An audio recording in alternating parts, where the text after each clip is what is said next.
আবরার ফাহাদের কথা মনে আছে নিশ্চয়ই, বেশি দিন আগের কথা না। অন্যায়ের বিরুদ্ধে কথা বলেছিল বলে তাকে পিটিয়ে হত্যা করা হয়। ভাবছেন আবরার ফাহাদের কথা কেন বলছি? নিশ্চয়ই কোনো কারণ আছে,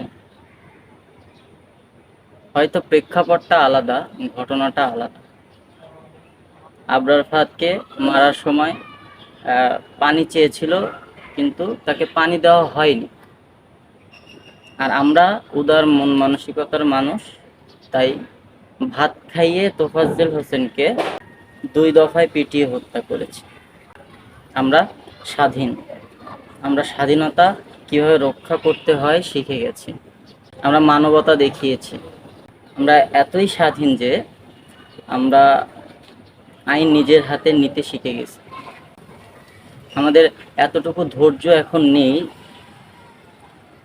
যে একটা মানুষ অন্যায় করলে তাকে আইনের হাতে দেওয়া উচিত। আমাদের এতটুকু বোঝার সময় নেই একজন তোফাজ্জল হোসেন মানসিক প্রতিবন্ধী বা মানসিক ভারসাম্যহীন। আমরা স্বাধীন, আমরা এখন নিজেদের বিচার নিজেরাই করতে পারি।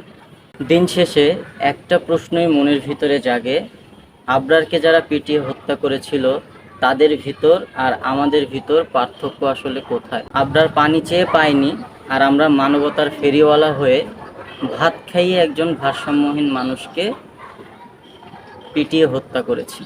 অন্যায় যেই করুক না কেন, সে হোক আপন বা পর, অন্যায়ের বিরুদ্ধে সব সময় কথা বলবো। তবে আফসোসের বিষয় হলো এই, প্রশ্ন একটা মনে সারাক্ষণ বেজেই যাচ্ছে, মনের ভিতর তোলপাড় হয়ে যাচ্ছে আর বলছে মানুষ হতে পারলাম কই।